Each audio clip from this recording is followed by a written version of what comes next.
Welcome back to the channel. My name is Fernando. If you're new here, this is a channel dedicated to the young professionals or current college students pursuing a degree in STEM. Today I want to talk to you guys about how to ace your career fair. Every single year, whenever I interact with students who are going for a job at a career fair, I am unfortunately underwhelmed with the people that I interact with. There is certain people that I interact with that are outliers, who know how to carry themselves very well, but unfortunately the majority of people have no idea how to manage a career fair.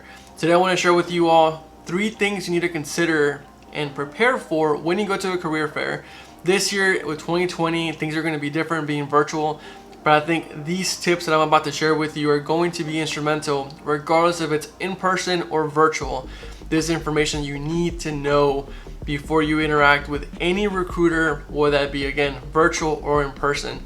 This information is also going to be practical in the idea that it's going to be good information for you to know outside of just career fairs. Alright, so phase number 1 of preparing for a career fair is you. You need to know who you really are. Bear with me, I think some people say, well, this is what I bring to the table. But I think there's way more than what I'm trying to say here. You need to make sure that you really understand what you bring to the table. And what I mean by that is your resume, your experience, and your desires. So many people say, well, I'm going to be a civil engineer. And I ask them the question, why do you want to be a civil engineer? Because I want to be a civil engineer. I'm asking you why you want to be a civil engineer. What do you want to do with the degree plan? I want to be a civil engineer. Yes, but there's so many different things that you can do with your engineering degree. What do you want to do? I want to get a job. And so again, now you can feel the frustration that I'm trying to get at. Now, there's a lot to say that you're not going to know exactly what you want to do, but what I'm trying to get at is have an idea of where you want your career to go. If you want to work in construction, what type of construction do you want to do? Do you want to work on small projects, big projects? You need to be able to understand what you enjoy, what are your desires.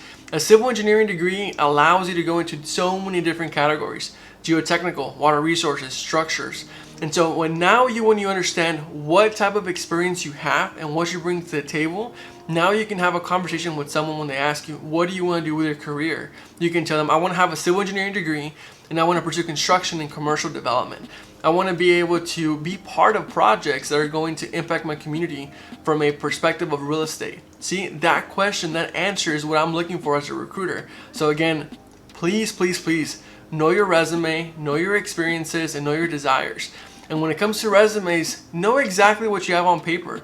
When I take the first 4 to 6 seconds and looking at your resume and I point something out, I want to know exactly what you bring to the table. And if I ask you the question about something on your resume, I don't want you going back to your own resume and looking and reading through it with me to be able to answer the question. You need to know your resume from top to bottom. The second phase is them.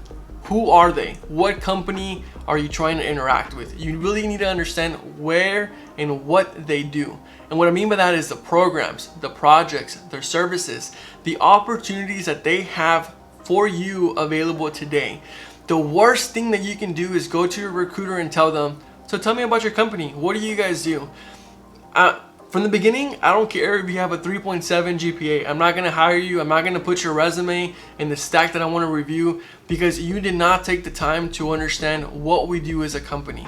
When you interact with a recruiter or a company who you want to work for, you need to understand what they do from the beginning. You shouldn't be asking them what they do. You should know this by now. And so the information that I want you to look up is, again, the project that they do, the programs, the services, what type of opportunities they have available for their employees. Do they have good 401k? Are they involved in the community? Do they do community service? Do they do programs for young professionals, right? Some companies allow you to go play paintball with your coworkers. Some companies are very focused on giving you experiences from a young professional perspective to go and interact with mentorship programs with your higher ups and with people who are more seasoned. And so again, this is information that's available to you by doing a quick Google search. Find their website, figure out what they do, what type of project that they do, because the last thing you want to do is again interact with someone and find out that they don't do what you want to do until you're wasting your time and their time. So again, focus on them and what they do. And phase 3 is us, right? What opportunities are available for both you and them to interact together. You need to be able to understand the role that they have available and what opportunities they have for your own development, your own growth. You want to make sure that you're interacting with a company who is looking for the specific role and specific experiences. If you've done your research, you know what you bring to the table, you know what they have available, and now you know whether or not it's a match. And now when you interact with somebody at a career fair, again, whether it be virtual or in person, now you know that there is a position available for you.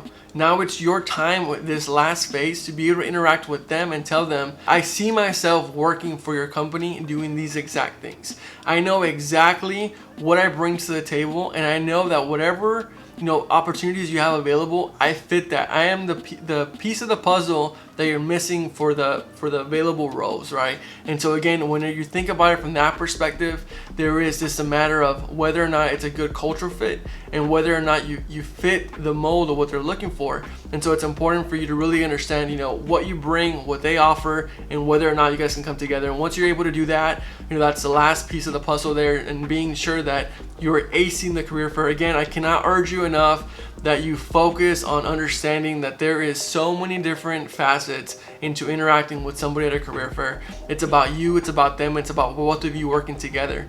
You cannot make it one-sided to where you just expect them to give you everything, and vice versa, the company can expect you to do all the work. Can't urge you enough to do this research, prepare for the career fair. If you do these things that are very straightforward and seem almost common sense, you're going to be above 90-95% of the people going to career fairs, and you're really going to be successful. If you guys are liking these videos, I please ask you that you interact with them, you drop a like, you drop a comment. I want to interact with you all. If you guys have any questions in interacting with recruiters or just working with companies or doing proper research, please let me know in the comment section below. And I can't wait to talk to you all. Y'all take care. Peace.